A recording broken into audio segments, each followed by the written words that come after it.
साल था 1914 जब एक जापानी जहाज 376 यात्रियों के साथ कनाडा की ओर रवाना हुआ। उस कानून को चुनौती देने जो हम भारतीयों के सपनों को तोड़ रहा था। कानून तो नहीं बदला, लेकिन इतिहास जरूर बदल गया। आखिर कौन थे वो 376 यात्री, कौन थे बाबा गुरदीप सिंह और क्यों बनाया गया था वो कानून? बात है 1900 दशक की, जब ब्रिटिश एम्पायर पूरी दुनिया पर राज कर रहा था। फिर चाहे वो ऑस्ट्रेलिया हो, अफ्रीका हो या भारत हो। इन्हीं देशों के साथ एक देश ऐसा भी था जहां सरकार तो थी पर देश को चला यूरोपियन रहे थे, क्योंकि कनाडा की 90% से ज़्यादा पॉपुलेशन में सिर्फ ब्रिटिश एम्पायर और फ्रेंच के लोग भरे पड़े थे। लेकिन समय के साथ एशिया से भी लोग धीरे धीरे यहाँ आने लगे थे, जिस कारण वहाँ रहने वाले ब्रिटिशर्स को डर सा लगने लगा था कि अगर ये एशियंस यहाँ सेटल हुए तो ये हमारे कल्चर, जॉब और डोमिनेशन को धीरे धीरे ख़त्म न कर दें। पर एक सवाल जो हर किसी के मन में था कि आखिर भारतीय वहाँ जा ही क्यों रहे थे। इसका जवाब था गरीबी, बेरोजगारी और ज़मीनी तनाव। ब्रिटिश इंडियन आर्मी में सर्विस कर चुके लोगों ने यह भी बताया कि नॉर्थ अमेरिका में मेहनत करने पर काफ़ी अच्छे पैसे मिलते हैं, जिस कारण 1903 से 1907 के बीच लगभग 100 से ज़्यादा लोग कनाडा पहुँच चुके थे। इनमें से ज़्यादातर लोग मील, कंस्ट्रक्शन और रेलवे में काम करते थे, पर वहाँ भी ब्रिटिश एम्प्लॉय उन्हें चीप लेबर के तौर पर देखा करते और बर्दाश्त करते थे। पर जब भारतीयों ने अपना बिजनेस स्टार्ट करने और फैमिलीज को यहाँ लाने का डिसीजंस लिया तो वहाँ के वाइट वर्कर्स ने विद्रोह किया, और इस बढ़ती हुई आबादी को रोकने के लिए अंग्रेजों ने इंडियंस को टारगेट करते हुए कुछ रूल्स बनाए, जिसमें पहला रूल था कॉन्टिन्यूअस जर्नी रेगुलेशन। इस रूल के अकॉर्डिंग कोई भी नागरिक कनाडा तभी आ सकता था जब वो अपनी कंट्री से कनाडा तक का सफ़र बिना रुके एक सिंगल टिकट के साथ तय करे, जो लगभग एशियंस के लिए इम्पॉसिबल था, क्योंकि इंडिया से कनाडा जाने के लिए डायरेक्ट कोई शिप ही नहीं थी। और दूसरा रूल था money requirement order in council. इस रूल के अकॉर्डिंग कनाडा में एंट्री के लिए हर एशियाई के पास 200 कैनेडियन डॉलर होने चाहिए। 1908 में ये रकम एक मजदूर के कई साल की कमाई के बराबर थी, जिसके कारण इंडिया से कनाडा जाने वाले लोगों की संख्या धीरे धीरे शून्य हो गई। इस रूल के अगेंस्ट बाहर के लोगों ने काफ़ी विद्रोह किया, पर अंग्रेजों पर इसका कोई प्रभाव नहीं हुआ। फिर इस रूल को चुनौती देने के लिए पंजाब के एक सक्सेसफुल बिजनेसमैन बाबा गुरदीप सिंह, जो सिंगापुर में सिंह कंपनी चलाते थे, उन्होंने साफ शब्दों में पूछा, हम सभी अंग्रेजों के लिए काम करते हैं तो कनाडा के लॉ में हमारे लिए अलग रूल क्यों?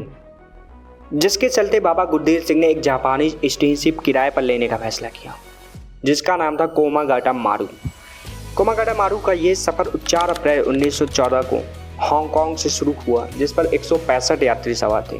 पर जैसे जैसे शिप आगे बढ़ती गई और भी यात्री जुड़ते गए। जैसे 8 अप्रैल को सांघाई में 111, 14 अप्रैल को मोजी में 86 और 3 मई को योकोहामा में 14 पैसेंजर्स और बैठने के बाद यात्रियों की टोटल संख्या थी 376, जिसमें 340 सिख, 24 मुस्लिम और 12 हिंदू शामिल थे। और करीब 2 महीने बाद जब शिप कनाडा के वैंकूवर शहर में पहुंचा तो वहां के इमिग्रेशन ऑफिसर ने शिप को डॉक करने से मना कर दिया।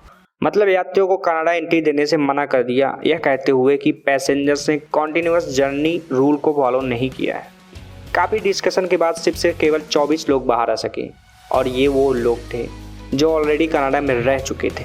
बाकी बचे 352 लोग लगभग 2 महीने तक उसी शिप पर जीवन काटते रहे। ये 2 महीने उनके लिए किसी जेल से कम नहीं था, क्योंकि कभी कभी उन्हें 2-2 दिन तक कुछ खाने को नहीं मिलता था।